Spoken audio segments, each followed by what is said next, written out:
Well, the history of the area is a big part of what we do and the kind of homes that we design. The Arcadia area was really founded in 1919. It was all desert before that. And it was founded by irrigation, which founded the whole valley, basically, and made this whole Phoenix Valley possible. So there was a lot of citrus groves in the area. There was olive groves, there's date palm groves. It was an agricultural area, and people could manage their own little farms. Contrary to a lot of the desert homes, the Arcadia area is a lot greener, more lush, a lot of mature trees. And that was a draw for my wife and I. Being from the Midwest, we wanted a community where we felt a little more at home in terms of where we grew up. And so Arcadia is a terrific neighborhood. It has that lush green feel, and it has a real true neighborhood feel.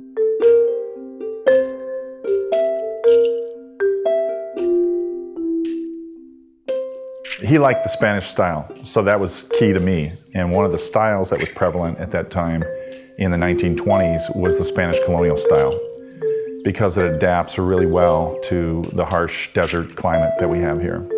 This home, in my opinion, has just amazing curb appeal. I may be biased, but I drive around the neighborhood and I think it is the most beautiful home in the neighborhood.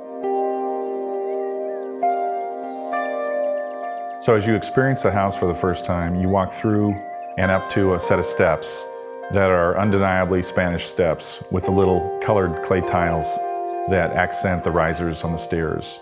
And you're directly on axis with the front door, so you enter by coming up a set of other steps that create kind of a porch to the front courtyard. It's a modest home. It's unassuming. It looks like it's been here a while. It's not grandiose. We wanted a very subtle home, and I think Mike really nailed that. Well, as you enter the home, there's a foyer, a small foyer in the front, and it's a place to greet people. It's a decompression zone from the outside. You get a nice glimpse of the dining room to your right, but also straight ahead, you see a bank of doors that collapses and allows the inside to flow out.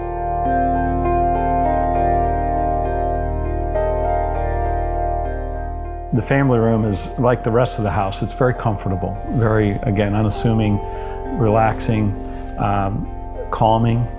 We use a family room all day. In the mornings, we love to have our coffee and relax in the family room, and in the evenings when we're decompressing.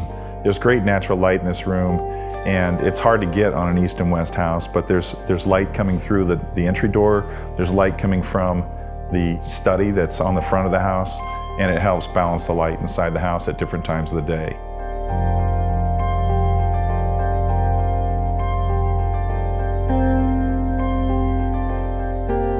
It's a traditional plan, so the rooms are very cellular, but even with our renovations that we do on older homes, people want an open floor plan.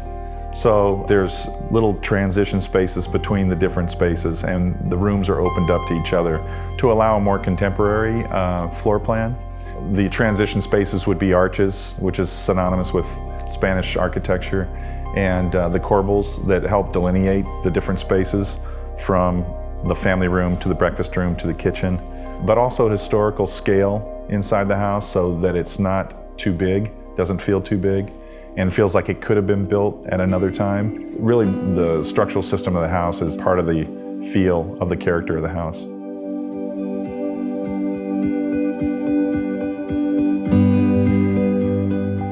Each room is defined in clever ways by the corbels and the arches, but yet they don't seem too disconnected. The hallway is articulated with a monitor window that brings in a lot of natural light to the space. That natural light is terrific because normally a home has this long, dark hallway, and we rarely turn on the light. All the bedrooms are to your left, so the family's together. With younger families, we like to have the bedrooms typically together, and that's the case in this house. So at the end of the hall, if you look to your right, you enter another short hallway that leads you to the master bathroom, master bedroom, and our master closet. we told Mike we don't want a necessarily oversized master bedroom. We didn't see the need to, waste a lot of space there. We don't spend a ton of time there, but we wanted it to be quaint and charming. And so we utilized the wood beams there, and it has the same character and details as the family room and other important parts of the house. The bathroom and the shower, originally I was going to have a solid wall, and I think you talked me into keeping that open, which is terrific, because when you're in there showering and getting ready for the day, the natural light through the nearby large window is just pouring in, and so it really wakes you up and gets you ready for the day.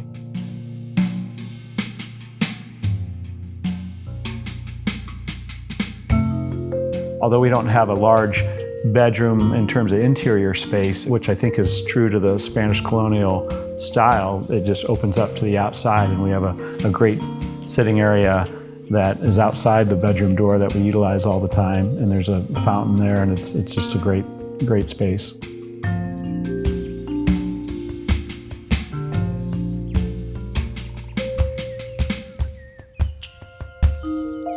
We also worked with Russ Gree from Gree Pickett, a landscape architect, and he was the mastermind behind the planting and the planning of the backyard as well. So he really brought a lot of character into the house, and this is a collaboration. This house is a collaboration between the architect, the owner, the landscape architect, the interior designer. So it's an orchestration of all his parts, but they were integral in helping us develop the materials and the character of the outside.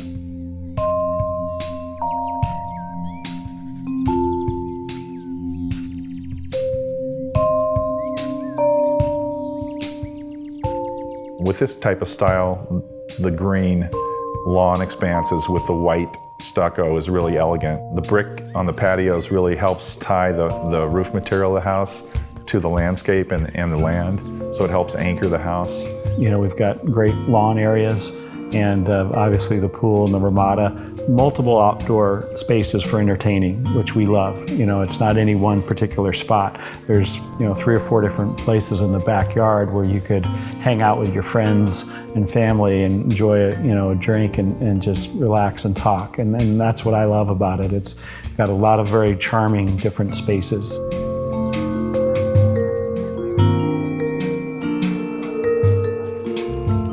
Obviously, our outdoor dining area is just, probably one of the highlights. We have this beautiful trellis structure, and it's anchored at, with a fountain at one end. Between the fountain, the market lights, and the pizza oven going, it's a terrific atmosphere, and we've hosted a lot of dinner parties out there and had some good times. I love the creative process. That entire process is so rewarding, to be able to see something that basically comes from Mike's mind and onto paper and then into reality is really rewarding.